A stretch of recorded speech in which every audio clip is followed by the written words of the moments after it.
복음은 강요가 아닌 우리에게 채워주신 사랑을 모든 사람의 필요에 맞게 나누는 것입니다. 이번 과에서는 제목과 같이 그리스도인의 진정한 사명인 전도에 대해 깊이 있게 살펴봅니다. 전도는 거창하거나 어려운 것이 아니라 우리 삶 속에서 역사하시는 하나님의 놀라운 사랑을 경험하고 이를 자연스럽게 이웃과 나누는 것에서 시작됩니다. 그분을 전하라. 전도는 그리스도인의 사명입니다. 연구 범위 성경 말씀을 참고하시고요. 기억절 말씀은 하나님께서 주 여호와께서 주십니다. 그리고 알게 하십니다. 그리고 깨우치십니다. 그리고 알아듣게, 우리가 말하는 것을 다른 사람들이 알아듣게 하나님께서 역사하신다고 하는 것입니다. 물론 우리에게 학자의 혀를 주신다는 것입니다. 또한 우리로 하여금 곤고한 자들에게 우리의 입을 통해서 어떻게 말하고 어떻게 도와줄 것인지, 또한 우리의 귀를 열어서 하나님의 음성을 듣게 하시고 우리의 입을 열어서 학자같이 말하게 해주신다는 말씀이 이사야 50장 4절의 말씀이 되겠습니다. 교과 서론을 보시면 안식일 아침에 지 목사의 경험이 기록되어져 있습니다. 여러분 읽어보시면 무슨 내용인지 알 것입니다. 이 경험을 통해서 우리에게 주어지는 교훈이 무엇이냐? 우리에게는 아는 사람이든 모르는 사람이든 모든 사람과의 관계를 하나님과 동행하는 관계에서 흘러나오는 사랑으로 가득 차야 한다는 것입니다. 우리는 종종 아는 사람과의 관계는 매우 밀접하고 매우 친절하고 매우 잘 연결되어 있지만 모르는 사람에게는 여러 가지 말이라든지 어떤 행동에 대해서 함부로 할 수 있음을 고백할 수밖에 없습니다. 그렇기 때문에 이번 과를 배우면서 우리의 행동, 특히 믿는 사람으로서의 행동이 믿지 않는 어떤 사람들, 다른 사람들에게 어떠한 영향을 미치는지에 대하여 많은 교훈을 얻게 될 것입니다. 오른쪽에 여러 학습 목표라든지 또는 함께 의논해야 될 내용들이 많이 있습니다. 참고하시고요. 결론 부분에서 이번 과를 공부하게 될 내용을 잘 요약하고 있습니다. 첫째, 우리의 모든 관계는 하나님과의 동행에서 흘러나오는 사랑, 그 사랑에 기초해야 한다는 것입니다. 주님을 증거하는 것은 주께서 삶에서 행하시는 일을 보고 깨달으며 그분이 행하신 일을 경험을 통해 다른 이와 나누는 것입니다. 하나님께서 강요하지 않으시는 것처럼 복음은 강요가 아닌 우리에게 채워주신 사랑으로 상대의 필요를 채워주고 나누는 것입니다. 주님은 우리 안에 있는 믿음과 소망에 대해 항상 증거할 준비를 하라고 말씀하셨습니다. 떠나간 이들에 대해서도 주께서 포기하지 않기에 언제나 소망이 있다는 사실을 알아야 되고요. 고집센 백성을 책망하시지만 하나님의 자비는 결코 끊어지지 않는다는 사실도 기억해야 하고요. 오직 주께서 주시는 사랑으로 그들을 대할 때 당신의 삶, 행동, 말, 기도는 그들을 변화시킬 수 있다고 하는 사실 또한 우리가 깨달아야 할 사실입니다. 이러한 내용으로 배우게 될 첫째 날 제목에서는 넘치는 것에서 하나님께서 우리에게 주시는 것은 넘치는 것이라고 표현하고 있습니다. 우선적으로 마태복음 28장 18절에서 20절의 대사명, 하나님께서 그리스도인들에게 부여하신 대사명이 무엇이냐? 하나님께서 우리에게 모든 권세를 주셨다고 했습니다. 그 권세가 뭘까요? 모든 권세가. 복음을 전하는 일, 기도하는 일, 우리가 하나님께 요청하면 들어주신 그 모든 것들, 신앙생활에 필요한 모든 것을 우리에게 주실 뿐만 아니라 그것을 활용할 수 있도록 항상 24시간, 하루, 한 달, 1년 365일 언제나 함께 하시겠다고 하는 약속의 말씀인 것입니다. 아래쪽 네모 박스에서 예수님은 우리에게 세상에 당신의 기별을 전하라는 대사명, 즉 명령을 주셨습니다. 이 명령에 따라 우리는 가서 우리와 관계된 사람을 제자로 삼는 일을 해야 하는 것입니다. 이 제자를 삼는 일은 제7일 안식일 예수 재림 교회 교인이라면 100% 이행해야 할 명령입니다. 우리가 그렇게 함으로써 우리 모두는 영원한 복음, 예수님이 영원한 복음이십니다. 새천사의 기별, 요한계시록 14장의 이 마지막 시대를 위한 기별들, 이 모든 것들을 전파하는 일은 곧 오실 예수님의 재림을 위한 준비로 연결되는 것입니다.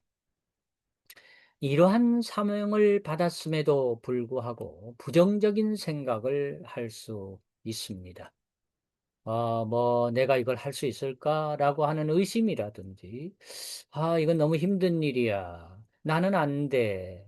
내가 할 수 있는 일이 아니야. 이런 부정적인 사고방식을 긍정적인 사고방식으로 바꾸라고 하는 것입니다. 긍정적인 진정한 전도 또는 증거는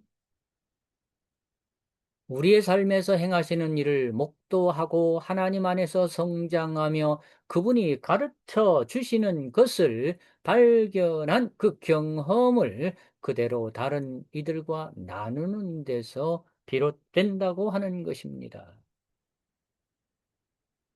하나님은 너무 좋으시고 그분이 우리를 위해 행하신 일은 이 세상이 들을 수 있는 최고의 소식인 것입니다. 우리는 침묵할 수 없고 침묵해서도 안 됩니다. 그분은 당신을 구속하셨고 당신을 지명하여 부르시며 당신은 그분의 것입니다. 세상 어디에 누가 이보다 더 좋은 소식을 가지고 있겠습니까? 이 긍정적인 이 표현에 제가 번호를 이렇게 표시하면서 약간의 실수가 있었습니다. 1번, 2번, 그리고 3번 해야 되는데 4번이라고 되어 있습니다. 4번 되어 있는 것 3번, 5번 되어 있는 것 4번, 6번 되어 있는 것 5번으로 여러분 수정해 주시면 감사하겠습니다. 밑에 예수님 당시에 또는 예수님 승천하신 이후에 초대교회의 제자들은 선지자 학교나 랍비 학교나 고급 학교에서 교육을 받지는 않았지만 그들이 구전 전통에도 능통하지도 않았지만 뭐 많이 배운 사람들이 아니었습니다. 그러나 우리는 그 제자들이 행했던 일들을 배울 수밖에 없고 또 배워야 하는 것입니다. 사도행전 1장 18절 이 모든 일은 성령의 역사로 증인이 된다는 말씀입니다. 4장 13절 사도행전 4장 13절에서는 베드로와 요한이 배운 것이 많지 않은 사람이지만은 기탄 없이 거침없이 막힘없이 하나님의 복음을 전한 이야기를 설명하고 있습니다. 오른쪽에 베드로와 요한은 이렇게 말하고 있습니다. 베드로와 요한은 우리가 보고 들은 것을 말하지 아니할 수 없다. 보고 들은 것을 말한다는 것입니다. 또한 그들은 예수님과 함께 있었기 때문에 그 경험을 말할 수 있었던 것입니다. 또한 이렇게 말할 수 있었던 것은 성령의 역사로 능력을 얻게 된 것이었습니다. 그 능력은 무엇인가? 위에 요한일서 4장 7절로 11절에 예수님을 사랑하는 하나님을 사랑하는 사람들은 그 능력이 있다고 하는 것입니다. 하나님의 사랑이 내게 있으면 그 모든 능력이 있음에 대하여 말씀은 우리에게 교훈하고 있는 것입니다. 그래서 여기 적용 부분에 보면 첫째는 성경에서 발견한 그 사랑을 언제 전하느냐? 물론 정답인지 뭐 그건 여러분이 생각을 판단하십시오만은 때를 얻든지 못 얻든지 그것이 언제든지입니다. 또한 무엇을 말할지 알 수 있는 지혜는 뭐냐? 예수님에 대하여 이야기하는 것입니다. 무엇이 있습니까? 예수님을 전하는 것이 복음 아니겠습니까? 세 번째는 우리의 삶에, 당신의 삶에 주신 사람에게 주님을 전할 용기를 달라고 그 가까운 사람들, 이웃들, 나와 연결된 사람들이 그런 사람 아니겠습니까? 이렇게 위하여 기도하라는 말씀으로 증거하고 있습니다. 영감의 교훈에서 모든 시대의 종들에게 주신 사명이라고 했는데 이것은 이 교과를 공부하고 계시는 우리 모두 현재 적용되는 말씀인 것입니다.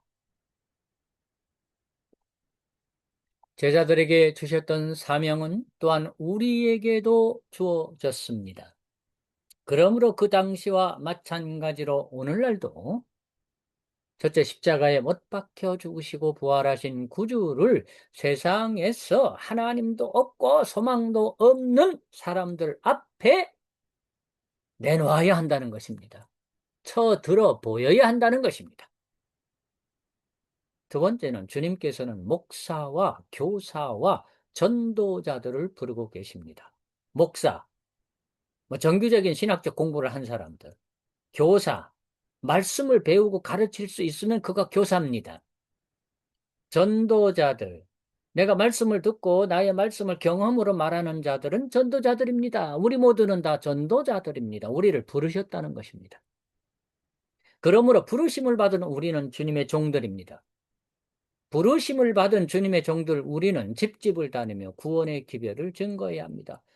이렇게 다니는 것도 중요하고 필요하지만 다니지 않는다 할지라도 만나는 사람 또는 연결된 사람 얼마든지 할 수 있다고 하는 것입니다. 그리하여 온 나라와 족속과 방언과 백성에게 그리스도로 말미암는 용서의 기별이 구속의 기별입니다. 영원한 복음이 구속의 기별입니다. 전파되어야 한다는 교훈을 잊지 말라고 말씀하고 계십니다. 그러면 넘기시면 둘째 날 강요가 아닌 능력으로 하라는 것입니다. 윗부분에 이 박스 이 부분은 사랑의 능력으로 복음을 전하라고 하는 것입니다. 예수님께서 날마다 이와 같이 전하신 것은 인류에 대한 당신의 사랑과 긍휼로 전했다고 하는 것입니다. 인류에 대한 하나님의 사랑과 긍휼로 말입니다. 그러므로 우리 안에 있는 하나님의 사랑이 우리로 하여금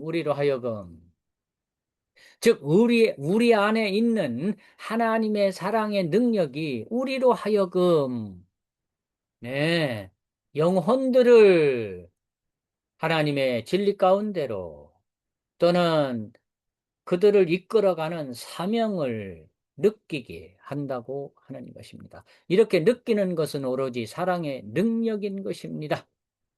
사랑의 능력이 아닌 반대적인 요소는 강요입니다. 강요는 하나님이 원하시는 방법이 아닙니다. 여기 강요, 억지, 강제라는 표현들이 있습니다.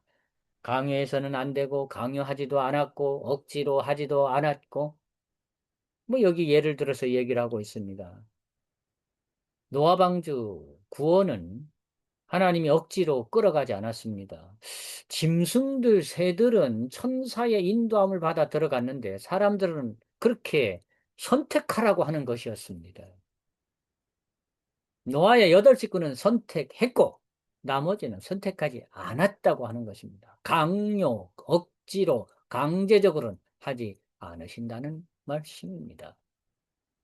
여기 그러므로 우리가 증거할 때 우리가 접근해야 하는 방식은 항상 예수님의 방식을 따라야 한다고 하는 것입니다. 이에 대하여 선지자 엘렌 화이트는 몇 가지를 교훈하고 있습니다. 첫째는 사람들에게 그분을 받아들이도록 강요하는 것은 그리스도의 사명과 아무런 관계가 없다고 말하고 있습니다. 오른쪽으로 가보시면 두 번째로 양심을 강요하는 것은 사탄과 그의 영에 이끌리는 사람들이 하는 일이라고 하는 것입니다. 세 번째, 우리의 사업을 바르게 평가하지 않거나 우리의 이상에 반대되게 행동하는 사람들을 해치고 멸하려는 성향이야말로 우리가 사탄의 정신을 소유하고 있다는 가장 결정적인 증거가 될 것이기 때문에 강요해서는 안 된다고 말씀하고 있습니다.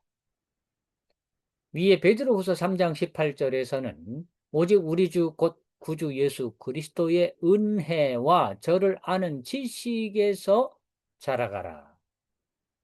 그리스도를 아는 지식이 뭐예요? 사랑과 긍휼입니다. 이러한 사랑과 긍휼로 우리는 하나님의 사역을 위한 통로가 될 수 있다고 하는 것입니다. 자, 아래쪽 영감의 교훈에서 사랑으로 마음을 얻으셨다. 예수님의 방법입니다. 예수님입니다. 그리스도께서는 언제나 은혜를 나타내시고 언제나 당신의 사랑을 나타내심으로 마음을 얻고자 노력하셨다고 하는 것입니다. 우리 역시 이 방법을 따라야 한다는 것입니다. 그러면 예수님의 방법은 어떤 방법이었을까요? 셋째 날 예수님을 전하는 방법입니다. 방법. 여기 보면 우리 각자에게 특별히 그리스도인에게 우리 안에 있는 믿음과 소망에 대해 항상 대답할 준비를 해야 할 의무가 있다는 것입니다. 베드로전서 3장 15절에 너희 마음에 그리스도를 주로 삼아 거룩하게 하고 너희 속에 있는 소망에 관한 이유를 묻는 자에게는 대답할 것을 항상 예비하되 항상 말할 생각, 답을 가지고 있으라고 하는 것입니다. 계속해서 그 베드로전서 3장에서 주어지는 교훈들을 우리에게 보여주고 있습니다. 예수님의 마음으로 불쌍히 여기는 체율, 사랑하는 마음, 이 모든 것들 겸손한 마음으로 부르심을 입은 대로 예수의 정신, 예수의 사상, 예수의 마음으로 전도하라는 말씀입니다. 여기 구체적으로 예수님을 전하는 방법에 대해서 능동적으로 해야 할 여기 7가지를 표현하고 있습니다. 첫째는 누군가를 알아가며 시간을 두고 친분을 쌓으면 그에게 따뜻한 친절함, 어떤 그 관심과 사랑을 주고받는 것으로 인해서 전도의 문이 열린다고 하는 것입니다. 이것을 가리켜서 우정전도라고 표현하는 것입니다. 좋은 관계를 항상 유지하라는 얘기겠죠. 두 번째로 성령께서 그 사람의 마음을 변화시켜 주시도록 기도하는 것. 기도를 우리가 많이 해야 된다고 봅니다. 어떤 것들이 생각나게 어떤 방법을 하나님께서 기회를 주실 것이라고 하는 것입니다. 세 번째는 자신의 신앙 경험에 대해 자연스럽게 이야기하거나 그들을 위해 기도할 만한 기회를 찾아보는 것입니다. 담대하면서도 온유하게 다가갈 수 있도록 하나님께 구하는 것이죠.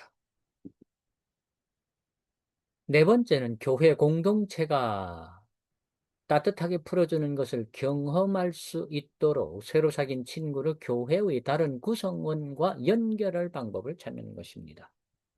소그룹에 이렇게 초청해서 서로 격려할 수 있게 하는 것이죠. 이후에 친교 모임이나 소그룹 성경 공부로 연결하는 것이 좋은 다음 단계라고 하는 것입니다. 다섯 번째로 새 친구가 가지고 있는 구체적인 어떤 문제나 필요, 이런 부분에 대해 알아가면서 기도하고 어떻게 위로하고 조언하고 지침을 제공하는지 보여줄 기회를 찾는 것입니다. 간단하게 성경의 약속을 나누거나 한 가지 질문에 답하는 것으로 시작해서 더 깊은 대화로 이어질 수도 있겠습니다. 물론 기도는 끊임없이 해야 되겠죠. 오른쪽으로 가시면 이어서 여섯 번째로 그런 친구에게 성경 공부나 궁극적으로 침례를 받기 원하느냐고 물어보고 싶은 때가 올 것입니다. 이 단계를 서두르지 말고 지체하지도 말아야 하겠습니다. 네, 어떤 때는 지체하다가 놓칠 수 있겠지요. 또 어떤 때는 성급하게 할 때도 있어요. 지혜롭게 할 수 있도록 하나님께 기도해야 하겠습니다. 일곱 번째는 우리의 행동은 우리가 누구에게 속한 사람인지를 나타내야 한다는 것입니다. 우리가 삶 속에서 다른 사람을 어떻게 대하는지는 많은 것을 말해줄 것입니다. 우리의 인격이 그분의 형상을 닮아가는 것, 성화의 과정을 통해서 말입니다. 또 빚어질 때 우리는 모든 사람을 하나님께로 이끌기 위해 살게 될 것입니다. 자, 영감의 교훈에서도 모든 나라와 민족에게 복음을 전한 바울의 방법에 설명하고 있습니다. 하나는 이방인의 성전과 저들의 신상 앞에서 말씀을 외치기도 했다. 이거 굉장히 어려운 겁니다. 이거 잘못하면 정말 그 시대는 돌에 맞을 정도로 남의 집, 남의 예배 장소에서 뭐 그런 거죠. 남의 신 앞에서 결코 쉬운 일은 아닙니다. 조심해야 할 일입니다.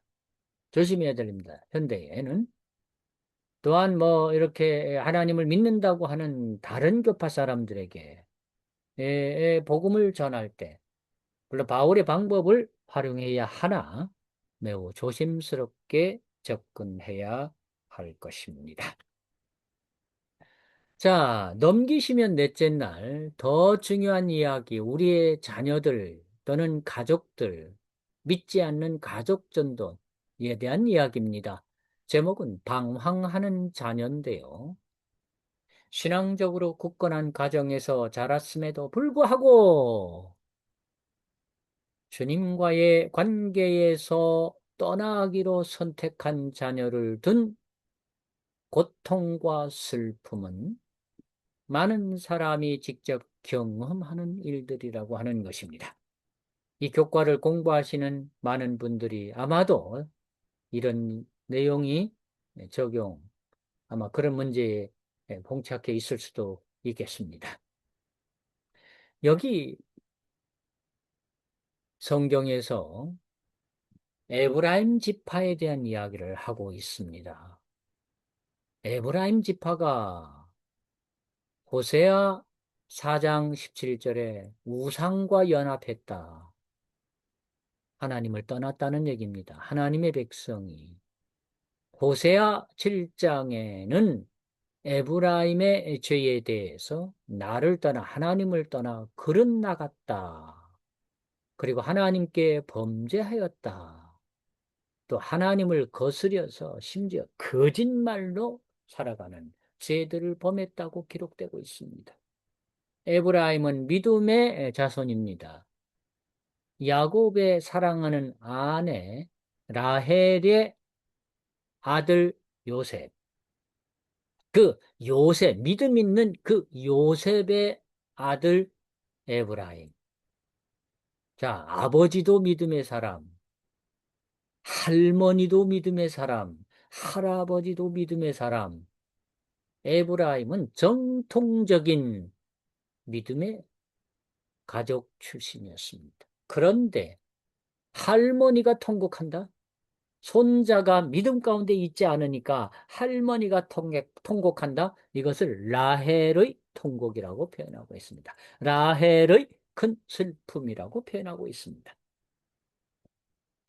이 사실에 대하여 예레미야 31장 16절 17절에서 내 울음소리와 내 눈물을 멈춰라. 라헬아 그만 울어라.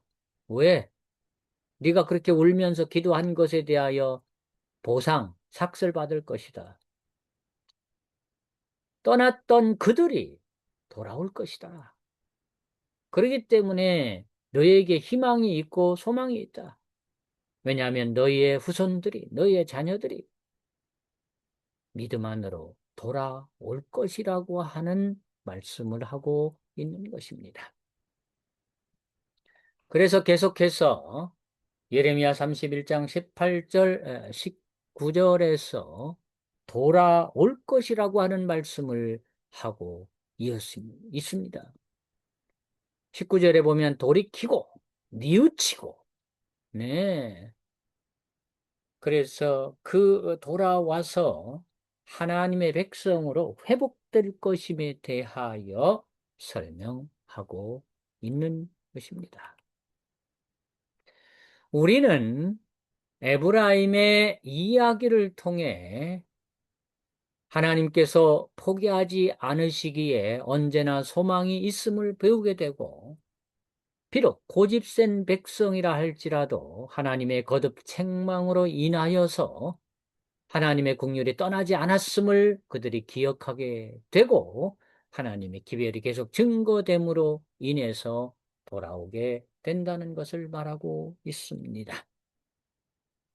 이러한 말씀을 통해서 우리에게 주어진 교훈의 말씀은 무엇이냐?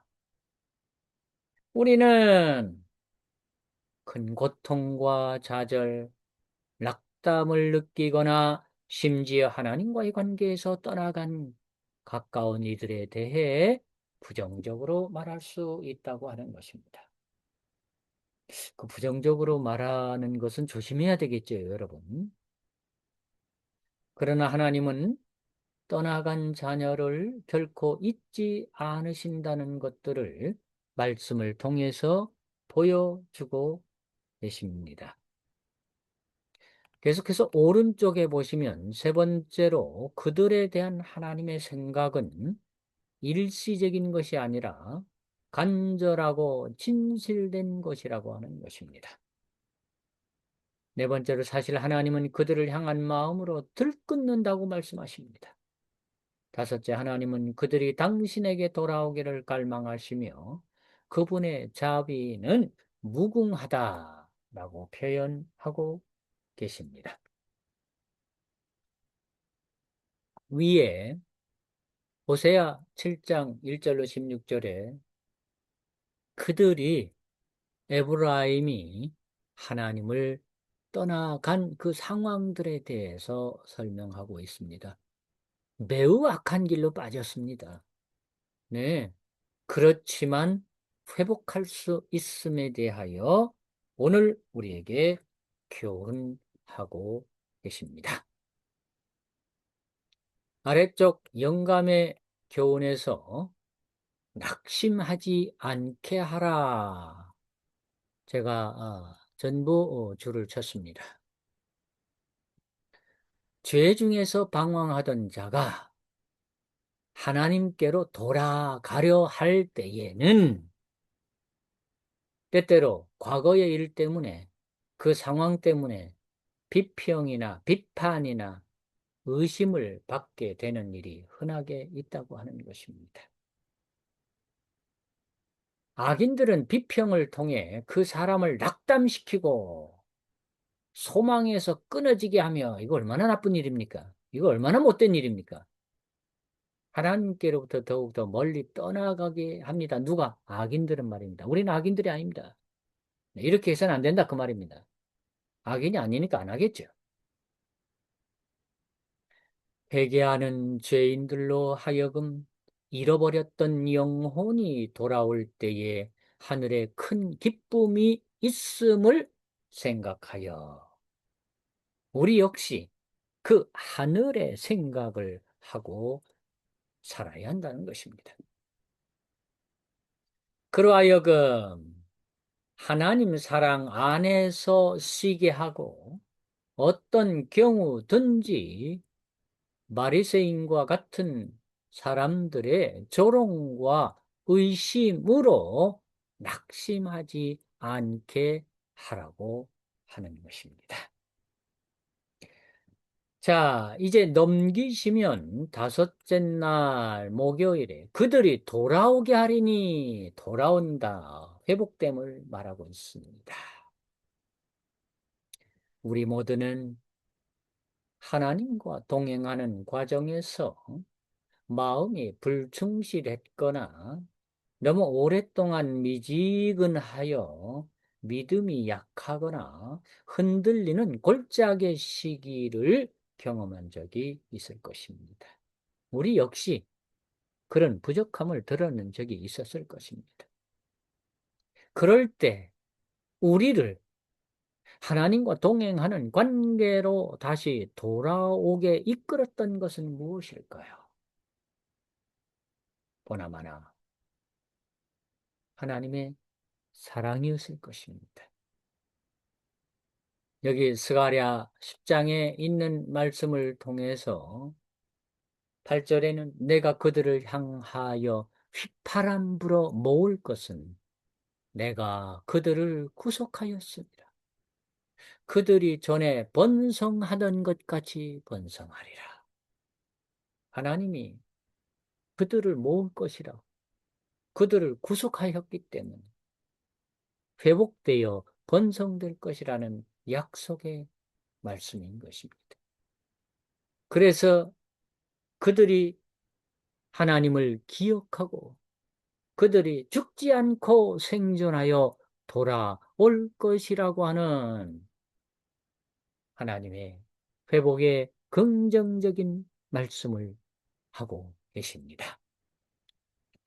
그러나 실제로 주님과의 관계에서 멀어진 사랑하는 사람과 어떻게 관계하고 소통할 수 있을지를 찾는 것은 쉬운 문제는 아닐 것입니다. 이런 상황들이 되거나 이러한 모습을 보게 되면 골몰하게 생각하게 되고 고민하게 되고 또는 좌절감과 무력감도 느낄 수 있을 것입니다. 안 그러겠습니까? 그래서 하나님을 떠난 배우자나 자녀를 위해서 우리는 어떤 행동, 어떤 말, 그리고 근본적으로 바꿀 수 있는 기도만이 답인 것입니다. 그럼 어떻게 기도해야 할 것이냐? 그들을 향해 느끼는 슬픔, 정죄, 비난의 감정을 내려놓고 오직 하나님만이 주실 수 있는 사랑으로 그 감정을 덮어달라고 기도해야 하는 것입니다. 또한 하나님의 성품으로 당신을 덮어주셔서 사랑스럽고 이타적인 모습을 본받을 수 있도록 기도하는 것입니다. 여러분, 여기 보니까 복음을 위한 가장 강력한 논증은 사랑을 베푸는 또 사랑스러운 그리스도인이다. 사랑을 베푸는 사랑스러운 그리스도인이 뭐냐? 복음을 전하는 가장 강력한 논증이라고 하는 것입니다. 이 강력한 논증을 오른쪽에서는 이렇게 표현하고 있습니다. 강력한 논증, 우리가 그리스도를 나타내는 일관된 삶의 모본을 보일 때 이것이 강력한 논증입니다. 이렇게 하게 될 때 그리스도를 거부했던 사람들이 우리에게서 오직 하나님으로부터만 나올 수 있는 무언가를 보게 될 것이고 이해를 뛰어넘는 평안, 결코 포기하지 않는 사랑, 모든 역경 속에서도 믿음에서 사는 소망을 보게 될 것이라는 것입니다. 우리가 사랑하는 이들을 향한 하나님의 사랑은 결코 변함이 없습니다. 우리는 이 사랑을 매일 경험하며 이 사랑을 주변 사람들에게도 나누어 줄 수 있다는 것입니다. 위쪽에 보면 묵상에 에베소서 3장 17절로 19절을 말씀하고 있습니다. 여기 하나님의 사랑으로 우리의 사랑으로 연결되어 이 모든 일을 할 수 있다라고 말씀하고 계십니다. 아래쪽 영감의 교훈에서 복음을 위한 강력한 논증은 하나님과 연합함으로 나타낼 수 있다고 하는 것입니다. 또한 하나님의 성령의 은혜의 능력을 통해서 확실하게 할 수 있다라고 우리에게 말씀하고 계십니다. 자, 이제 이번 과를 마무리하면서 여기 여섯째 날에 기억해야 할 교훈들 5가지를 설명하고 있습니다. 기억해야 할 교훈 5가지예요. 첫째는 그리스도의 사랑이 우리의 마음 가운데 있어야 한다. 네, 실물교훈 384쪽. 두 번째는 영성과 헌신 면에 있어서 가장 잘 성장한 사람들이 되어야 한다. 복음전도 356쪽. 능력을 얻는 최고의 비결은 적극적인 봉사활동이다. 사도행전 105쪽. 네 번째는 구속을 위한 그분의 사업에 참여해야 한다. 시대의 소망 142쪽. 봉사하기를 거부하는 자들은 우리는 그렇게 해서는 안 됩니다. 봉사하기를 거부하는 자들은 곧 그리스도와 함께 받을 영광스러운 자격을 주는 유일한 교육을 거부하는 것이기 때문에 거부해서는 안 되겠습니다. 이러한 교훈의 말씀들을 공부하면서 예수님을 전하는, 복음을 전하는 전도인의 사명으로 살아가는 우리가 되기를 간절히 바랍니다. 기도드리겠습니다. 거룩하신 하나님 우리 아버지, 오늘 말씀을 통해서 전도인의 삶을 살아갈 수 있도록 하나님의 사랑과 성령의 능력으로 우리 모두가 다 연합된 그리스도인이 되게 하여 주옵소서. 아직 신앙을 하지 않는 가족들 또는 신앙을 하다가 여러 가지로 나약해진 우리의 가족들, 우리의 신앙에 더욱 굳센 모본으로 그들이 더욱 예수님의 사랑을 이해하고 깨닫고 회복할 수 있도록 은혜 베풀어 주시옵소서. 이 교과를 공부하시는 모든 분들의 소망을 이루어 주시고 복을 내려 주시옵시기를 우리를 사랑하시는 예수님의 이름으로 간절히 기도드립니다. 아멘. 감사합니다.